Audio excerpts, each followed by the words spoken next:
민수기 보면은 이제 그 앞부분에서는 이제 광야 여정 떠나기 전에 그런 내용들을 다루고 있고 10장부터 이제 24장까지는 이스라엘의 40년 여정에 대한 겁니다. 그러니까 우리가 출애굽 40년 여정이라고 이야기를 하는데 보통 출애굽기를 떠오르지만 출애굽기는 애굽에서 있었던 이제 노예 생활하던 것, 그리고 10가지 재앙, 그리고 홍해를 갈라 출애굽해서 시내산까지 딱 오는 데까지만이죠. 어떻게 보면은 한 출애굽기는 전체 40년 출애굽 여정 가운데 1년 반, 2년 이제 그 사이만 그 앞부분만 기록해 놓은 겁니다. 시내산에서 율법을 받고 성막을 받고 이제 본격적으로 시작하는 거는 이제 38년 정도가 되는 거죠. 그러니까 민수기는 이제 그 내용을 다루고 있습니다. 그리고 오늘 이제 오늘 말씀부터 이제 36장까지는 가나안 정복을 해야 되잖아요. 이제 실제적인 준비입니다. 그래서 오늘 말씀도 하나님께서 모세 그리고 엘르아살에게 백성들의 총 인원을 계수하라 명령을 하셨습니다. 첫 번째로 이번이 두 번째 인구조사인데 첫 번째로 인구조사를 했어요. 첫 번째 인구조사는 이제 광야 생활 본격적으로 시작하기 전에 했습니다. 그러니까는 40년 광야 생활 여정할 때 조직을 만든 거죠.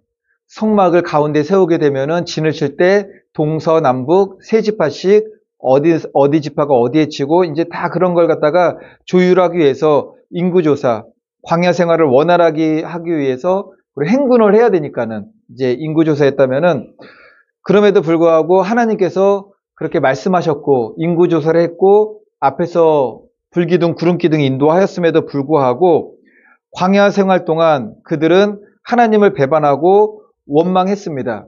그래서 가네스 바네아라는 곳에서 12정탐꾼을 보냈을 때 원망 불평으로 인해서 1년에 하루에 1년씩 해가지고 40년 광야 여정을 이제 돌게 되었잖아요. 1차 조세 때는 40년 광야 여정을 위한 그 조사였는데 이제 오늘 말씀 이제 뒷부분 보게 되면은 1차 조세 때 1차 조사할 때 계수했던 인원은 한 사람도 가나안 땅에 못 들어간다라고 말씀을 하세요. 이게 엄청난 일이었던 거죠. 인구조사를 다 하고 가나안 땅을 가기 위해서 광야 생활을 어떻게 할 것인가 인구조사를 했잖아요. 가나안 땅을 가기 위한 인구조사였는데 그 인구조사한 인원 중에서 한 사람도 가나안 땅에 들어가지 못했다라는 것입니다.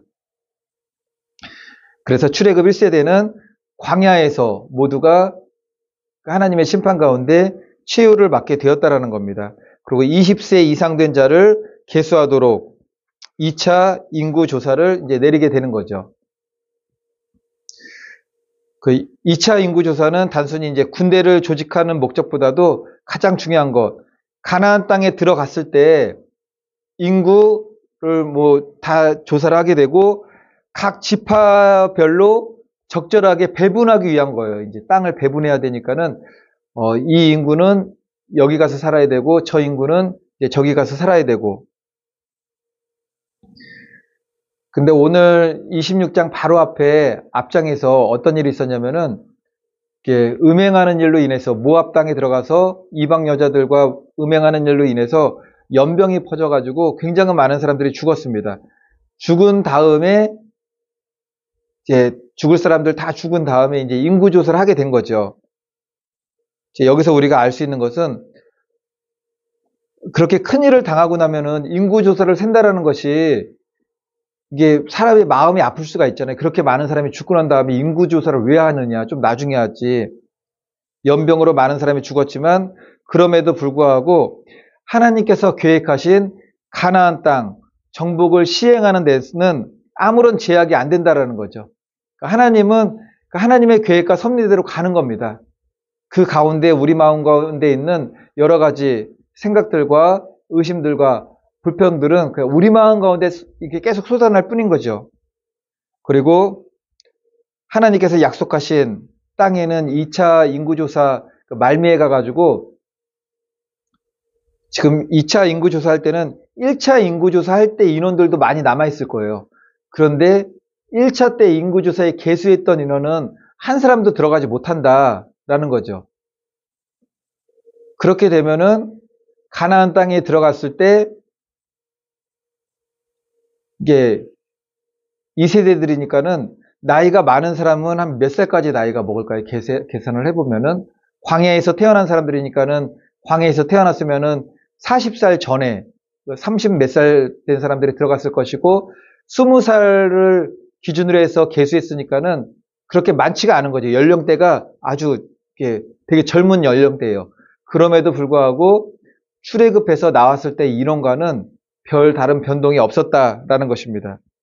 하나님은 하나님의 백성을 징계하셨어요. 연병으로도 심판하시고 고라의 땅은 땅이 갈라지는 것으로 심판하시고 그럼에도 불구하고 하나님께서는 하나님의 약속을 신실한 남겨진 믿음의 사람들을 통해서 반드시 이루어 가신다라는 거죠. 그리고 오늘 이제 말씀 보게 되면은 12지파 가운데 인구가 가장 많이 불어난 인구가 있어요. 그 지파가 이제 혹시 그냥 생각을 할 때 어느 지파가 가장 많이 불어났을까요? 예, 맞습니다. 예수님의 지파였던 유다 지파입니다. 유다 지파가 가장 많이 불어나고 이제 야곱이 이제 예언기도 하잖아요. 그 예언기도 했던 그 내용들이 그대로 이제 이쯤 돼서도 많이 성취가 됐던 것을 이제 보게 됩니다. 그런데 이제 오늘 말씀을 보게 되면은 53절을 한번 읽어보시겠습니까? 53절. 다 같이 읽겠습니다. 시작. 이 명식되고 땅을 나누어 기업을 삼게 아멘. 땅을 나눠줘서 기업을 삼게 하라. 하나님께서 모세에게 이제 인구조사를 끝난 다음에 가나안 땅을 정복하라 말씀을 안 하시고 땅을 기업을 삼게 하라. 땅을 분배하라. 이게 최종 목적이었던 거죠. 우리도 이 땅을 살아갈 때 믿음의 선한 싸움을 싸우는 것은 과정입니다. 이게 우리의 고난도 과정이고 이 땅을 살아갈 때 축복과 형통도 다 과정입니다. 궁극적으로 하나님 나라 천국에 들어가는 것이 가장 큰 목적인 거죠. 거기 가면은 모든 것이 이제 완전하게 영원하게 하나님 나라에서 모든 것을 이제 이루게 되는 것입니다. 가나안을 정복하라라는 것도 의미가 있겠지만 땅을 분배하고 땅을 기업으로 받으라. 그게 가장 중요한 겁니다. 하나님의 주권적 섭리 아래에 있을 때 순종하고 나아갈 때 출애굽기와 민수기가 가르쳐주는 가장 큰 교훈은 하나님의 말씀대로 살아야 된다. 그리고 순종하고 감사하라는 거죠. 하나님 말씀을 떠나서는 안 된다. 그리고 하나님 외에 다른 것을 더 사랑해서도 안 된다. 그리고 원망하거나 불평해서는 절대 안 되고 하나님 말씀을 따라서 순종과 감사함으로 나아가라. 그러면 하나님께서 가장 귀한 것으로 열매 맺게 하신다라는 것입니다. 광야에서 계수한 자는 못 들어갔습니다. 이게 가나안 땅에 들어가려고 1차 인구조사도 사실 목적이 그거였는데 그들은 한 사람도 들어가지 못했던 거죠. 처음 된 자가 나중되고 나중된 자가 처음 되는 경우가 너무나 많은 거죠. 바라기는 저와 성도님들 모두 마지막까지 이제 하나님 나라 천국에 들어가는 그날까지 믿음의 선한 싸움을 싸움에 있어서도 하나님 말씀 굳게 붙들고 감사와 순종과 찬양으로 늘 쉬지 말고 기도하고 범사에 감사하고 믿음으로 그렇게 나아가시는 저와 성도님들 되시기를 예수님의 이름으로 축원을 드리겠습니다.